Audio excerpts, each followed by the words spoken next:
So the legendary Indian film Sholay has completed 50 years, and even after 50 years, Sholay remain as popular as ever. All its dialogues, its character and scenes, they are all still trendy. अब शोले की ये भयंकर popularity, ये evergreen relevance किसी भी research का subject हो सकता है. नाउ मेरा video is not about that research. The point that I want to make is that no matter what legendary status Sholay enjoys, fact remains that it's not an original film.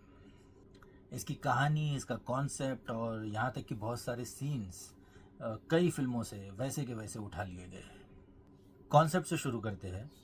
तो ये concept कि जिसमें कुछ criminals इकट्ठा होकर एक गांव के भोले भाले लोगों को बचाते हैं खूंखार डकैतों से. तो ये कॉन्सेप्ट आता है अकीरा कुरोसावा, महान फिल्म मेकर अकीरा कुरोसावा की जैपनीज फिल्म सेवन सामुराई से. कई सीन्स है जो कई फिल्मों से लिए गए हैं. जैसे वो मशहूर सीन है जिसमें अमिताभ बच्चन धर्मेंद्र का रिश्ता लेकर मौसी जी के पास जाते हैं और अपने दोस्त की कमियां उन्हें बताते हैं. हूबहू ये सीन जो है किशोर कुमार मधुबाला की फिल्म हाफ टिकट में था, वहाँ से इसे वैसे का वैसा उठा लिया गया है. गब्बर सिंह जब ठाकुर के पूरे परिवार का खात्मा करता है, मसाकर करता है, इस सीन को वैसे का वैसा सर्जियो लियोनी की film once upon a time in west से उठा लिया गया है. सर्जियो लियोनी की ही film for a few dollar more से भी काफ़ी सीन उठाए गए हैं. इनफैक्ट गब्बर सिंह का जो लुक है वो भी इस फिल्म के जो मेन विलन है चियान मारिया वोलंटे, उनसे हूबहू मिलता जुलता है. अब असली मुद्दा ये नहीं है कि आपने यहाँ से कुछ उठाया, वहाँ से कुछ उठाया और एक फिल्म बना दी. जो पॉइंट मैं रखना चाहता हूँ वो ये है कि 50 साल हो गए. 50 सालों से जो है इस फिल्म के बारे में चर्चा हो रही है.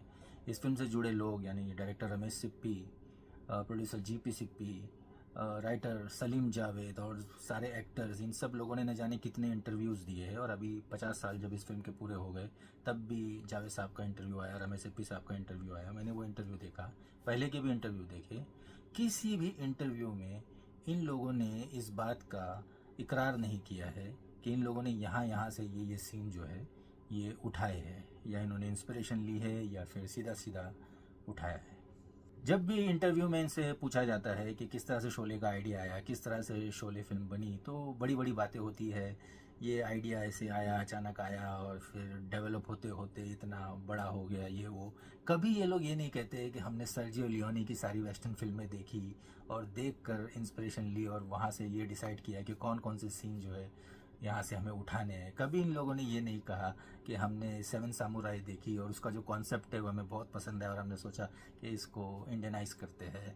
कभी इन लोगों ने ये नहीं कहा कि हाफ टिकट हमने देखी और उसमें किशोर दा का वो जो सीन है वो हमें बहुत अच्छा लगा और हमने सोचा कि चलो इसको उठा लेते हैं.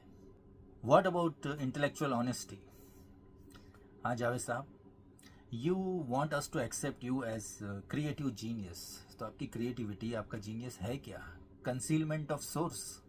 ये हमारे यहाँ पता नहीं क्या मसला है कि सोर्स को कंसील किया जाता है. कभी भी आर्टिस्ट जो है वो सामने आकर एतराफ़ नहीं करता है कि उसको ये इंस्पिरेशन कहाँ से मिली और उसने अगर कोई चीज़ कहीं से उठा ली है तो उसको जो ड्यू क्रेडिट देना है वो उसे नहीं देता है. शोले अकेली ऐसी फिल्म नहीं है, न जाने कितने ऐसी फिल्म है, न जाने कितने ऐसे गाने हैं जो यहाँ वहाँ से सीधे सीधे उठा लिए गए हैं और आर्टिस्ट उसका क्रेडिट, यहाँ का जो आर्टिस्ट है उसका क्रेडिट लेता है. लेकिन कभी भी जो ड्यू क्रेडिट उसे उसके ओरिजिनल आर्टिस्ट को देना चाहिए उसे नहीं देता है. जब भी उससे पूछा जाता है कि किस तरह से बना है, किस तरह से आपको ये आइडिया आया, तो वो बड़ी बड़ी बातें करता है, अपने आप को एक जीनियस की तरह प्रेजेंट करता है, लेकिन जो हकीकत है उसको छुपा लेता है.